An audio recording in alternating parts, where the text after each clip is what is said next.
శ్రీ లక్ష్మీ గణపతయే నమః. సర్వే జనా సుఖినో భవంతు. శుక్లాంబరధరం విష్ణుం శశివర్ణం చతుర్భుజం ప్రసన్నవదనం ధ్యాయేత్ సర్వవిఘ్నోపశాంతయే.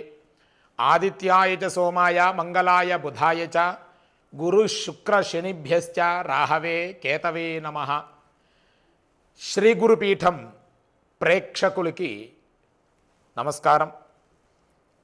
17/8/2025 నుండి 23/8/2025 వరకు అనగా శ్రావణ బహుళ నవమి ఆదివారం నుండి శ్రావణ బహుళ అమావాస్య శనివారం వరకు మేషాది 12 రాశులు వారి యొక్క ఫలితాలు కానీ అశుభ ఫలితాలు కానీ అంటే మేషం నుండి మీనరాశి వరకు కూడా ఉద్యోగ, వ్యాపార, ఆరోగ్య, వ్యవసాయ, రాజకీయ, వైవాహిక, కోర్టు వ్యవహారాల పట్ల అన్ని విధాలా కూడా ఎలా ఉంటుందో మనం తెలుసుకుందాం.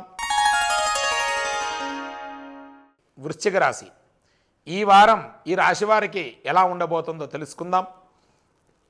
ముందుగా ఉద్యోగులకు అష్టమ గురుడు ప్రభావం అంతగా ఉండదు. ప్రమోషన్లో కూడిన బదిలీలు వస్తాయి. కేంద్ర రాష్ట్ర ప్రభుత్వ ఉద్యోగులకి చాలా బాగుంటుంది. కావలసిన ప్రదేశాలకు బదిలీ అవుతారు. అధికారుల మన్ననలు కూడా పొందుతారు. దీనివల్ల గృహ లాభాలు కూడా కలుగుతాయి. అలాగే మంచి ఉద్యోగ స్థితిగతుల్లో మంచి పేరు ప్రతిష్టాపన తెచ్చుకుంటారు. దాంతోపాటు నూతన ఉద్యోగస్తులకి మంచి శుభం జరుగుతుంది. మంచి శుభ ఫలితాన్ని కూడా వింటారు. శుభ్రంగా స్థానచలనం మాత్రం జరిగే అవకాశం ఉంది. మీరు కంగారు పడక్కర్లేదు. ఎక్కడికి వెళ్ళినా మీదే పై చేయిగా ఉంటుంది. అన్ని విధాలా కూడా బాగుంటుంది. శుభ్రంగాను గృహ మార్పులు తప్పవు. ఉద్యోగం విషయంలో మీరు వేరే దగ్గరికి వెళ్ళవలసి వస్తే గృహాన్ని కూడా మార్చే అవకాశం కనబడుతోంది. మీకు అక్కడికి వెళ్ళినా సరే మంచి గృహయోగం కలిగి అక్కడి నుంచి మంచి పేరు తెచ్చుకోవడం, అక్కడ చేస్తున్న ఉద్యోగంలో మంచి పేరు వచ్చి చక్కగా మీరు అక్కడ స్థిరంగా ఉండే అవకాశం కూడా కనబడుతుంది. ఆ నిరుద్యోగులకు మాత్రం ఈ వారం ఖచ్చితంగా ఉద్యోగం అనేది అంటే అది ప్రభుత్వం ఉద్యోగం అయినా సరే ఆ ప్రైవేట్ ఉద్యోగం అయినా సరే ఎవరికైనా సరే నిరుద్యోగులకి మంచి శుభవార్త వింటారు ఈ వారం ఖచ్చితంగాను. అలాగే ఏదో ఒక ఉద్యోగం అనేది మాత్రం ఖచ్చితంగా లభిస్తుంది. ఇది అది అంటూ లేకుండాను. కాబట్టి ఈ ఉద్యోగస్తులకి ఈ వారం బాగుందనే చెప్పుకోవచ్చు. రాజకీయ నాయకులకి ఈ వారం అంత అనుకూలత ఉండకపోవచ్చు. కాబట్టి కొంచెం జాగ్రత్తగా ఉండండి. మీ వెనకాల ఉంటే మిమ్మల్ని గొయ్యి తవ్వే వాళ్ళు చాలా జాగ్రత్తగా ఉంటారు. ఆ గొయ్యిలో కప్పెట్టేద్దామని పిచ్చి పిచ్చి ఆలోచనలు వస్తాయి వాళ్ళకి. కొద్దిగా జాగ్రత్తగా ఉండండి. గురుబలం లేకపోవడం వల్ల వ్యవహారాదులు మీకు యోగ్యదాయకంగా ఉండట్లేదు. కాబట్టి మీరు ఏదైనా సరే ఈ యొక్క రాజకీయ పరంగా ముందుకు వెళదాం అనుకుంటారు కానీ మీకు చెడు ఎదురవుతుంది. అలాగే మీ పై అధికారులు అంటే పెద్దవాళ్ళతో జాగ్రత్తగా ఉండండి. మీ పక్కనే ఉంటే మిమ్మల్ని కొంతమంది ఇబ్బంది పెడుతున్నారు. వాళ్ళతో కూడా ఎవరిని తొందరగా నమ్మద్దు. పక్క వాళ్ళతో జాగ్రత్తగా ఉండాలి మీరు. అలా ఉంటే కనుక మీకు అన్ని విషయాల్లో కూడా కలిసి వచ్చే అవకాశం ఉంది. ఆ తర్వాత కళారంగంలో ఉన్నవారికి అంతా లాభదాయకంగా ఉందని చెప్పవచ్చును. టీవీ సినిమా రంగంలో ఉన్నవారికి కవులకు, గాయకులకు, దర్శకులకు, టెక్నీషియన్స్కి అన్ని విషయాల్లో కూడా బాగుంటుంది. విజయం సాధిస్తారు. విజయవంతంగా ఉంటుంది. నూతన అవకాశాలు కూడా వచ్చే శుభ్రంగా ఉంటుంది. అయితే కొత్త అవకాశాలు ఏవైతే వచ్చే వాళ్ళకు ఉంటాయో వస్తాయి కానీ దాంట్లోకి వెళ్ళిన తర్వాత కొన్ని ఇబ్బందులు పడే అవకాశం ఉంటుంది. కాబట్టి ఈ వారం ఏదైనా సినీ రంగ ప్రవేశం అవకాశం వచ్చినా వెళ్ళకండి. వచ్చే వారమో తర్వాత వస్తానో ఏదో చెప్పండి. లేదా అమావాస్య తర్వాత జాయిన్ అవుతానండి తర్వాత నుంచి వస్తానని చెప్పడం తెలుసుకోండి. అలా దానివలన మీకు మంచి లాభం ఉంటుంది. అన్ని రకముల వ్యాపారాలకి యోగ్యదాయకంగానే ఉంది.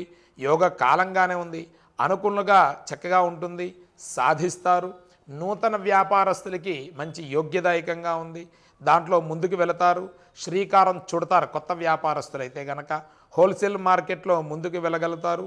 రిటైల్ రంగం వారికి చాలా బాగుంటుంది. ఫైనాన్స్ రంగంలో ఉన్నవారికి ఇంకా అద్భుతంగా ఉందని చెప్పవచ్చు. బాకీలు తొందరగా వసూలవుతాయి. బిల్డింగ్ నిర్మాణం వ్యాపారస్తులకి, సివిల్ కాంట్రాక్టుదారులకి మంచి అవకాశం ఉందని చెప్పవచ్చు. పెద్ద పెద్ద బిల్డింగులు కూడా ప్రారంభం చేస్తారు ఈ వారం ప్రారంభం చేయడంతో పాటు మీకు అన్ని విషయాల్లో బాగుంటుంది. చక్కగాను కొత్తవి కాంట్రాక్టులు లభిస్తాయి. రియల్ ఎస్టేట్ వారికి కూడా చాలా అనుకూలంగా ఉందని చెప్పవచ్చు. విద్యార్థులకి ఈ వారం శని రాహువు యోగస్థానంలో ఉండటం వలన జ్ఞాపక శక్తి బాగా పెరుగుతుంది. మంచి మార్కులతో ఉత్తీర్ణులవుతారు. విదేశీల్లో ఉన్న చదువులు రాణిస్తారు. చదువుపైన శ్రద్ధ ఉంటుంది. ఒక్కోసారి నిర్లక్ష్యం మాత్రం చేయడం వలన జాగ్రత్త పడండి. మధ్యలో చిన్న చిన్న మార్పులు వస్తాయి. దానివల్ల మీరు ఆరోగ్యం పాడు చేసుకుంటారు. దానివల్ల ఏదైనా ఇబ్బంది పడే అవకాశం ఉంటుంది. కొద్దిగా జాగ్రత్తగా ఉంటే బాగుంటుంది. వ్యవసాయదారులకు మాత్రం అంతగా అనుకూలంగా లేదని చెప్పవచ్చును. ఏ పంట మీరు తలపెట్టినా, ఏ పంటలో ముందుకు వెళ్ళినా, మొదటిదైనా రెండోదైనా మూడో పంట అయినా మిమ్మల్ని నష్టానికి గురి చేస్తుంది. దానివల్ల మీరు ఒత్తిడి ఎక్కువ పెంచుకోకండి. ఆరోగ్యం పాడు చేసుకొని వేరే పిచ్చి పిచ్చి ఆలోచనలు మాత్రం మీ మైండ్లోకి రానివ్వకండి. అదొకటి జాగ్రత్తగా చూసుకోవాలి. చేపలు రొయ్యలు చెరువుల వారికి పరిస్థితి కొద్దిగా బాగుంటుందని చెప్పుకోవచ్చును. అయినా సరే జాగ్రత్తగా ఉండండి. గతంలో చేసిన రుణాలు తీరుస్తారు. పౌల్ట్రీ రంగం వారికి మాత్రం మిశ్రమ ఫలితాలు ఉంటాయి. ఈ యొక్క వారం స్త్రీమూర్తులకి అన్ని వర్గాల వారికి బాగుంటుంది. కుటుంబంలో మంచి విలువ ఏర్పడుతుంది. వస్తువులు కొంటారు. ప్రతి ఒక్కరూ మీ యొక్క సలహాలు తీసుకుంటారు. మిమ్మల్ని చూడగానే ఇతరులు కూడా ఒక ప్రత్యేకమైన దృష్టి కలిగి ఉంటారు. వివాహం కాని స్త్రీమూర్తులకి ఈ వారం మంచి ఫలితాన్ని లభిస్తుంది. భార్యాభర్తల మధ్య మంచి అవగాహన ఉంటుంది. ఆరోగ్య సమస్యలు తొలగిపోయి స్త్రీమూర్తులకు అన్ని విధాలా బాగుంటుంది. బదిలీలు ఏర్పడతాయి. మీ ప్రతిభకు తగిన ఫలితం కూడా ఉంటుంది. మొత్తం మీద ఈ వారం చక్కగా ఈ రాశి వారికి అన్ని విషయాల్లో కూడా ఇబ్బందులున్నా కొద్దిగా కలిసి వచ్చినా జాగ్రత్తగా ఉండడం వల్ల మీకు చాలా బాగుంటుంది. ఈ యొక్క వృశ్చిక రాశి వారికి ఈ వారం అదృష్ట సంఖ్య 8, రంగు వచ్చి మెరూన్ కలర్ రంగుని వాడడం వల్ల మంచి యోగ్యదాయకంగా ఉంటుంది. ఆంజనేయ స్వామి వారి ఆరాధన చేయడం, ఆంజనేయ స్వామి వారి స్తోత్రం చేయడం వలన మంచి యోగ్యదాయకంగా మంచి శుభ ఫలితాలు పొందుతారని చెప్పవచ్చు.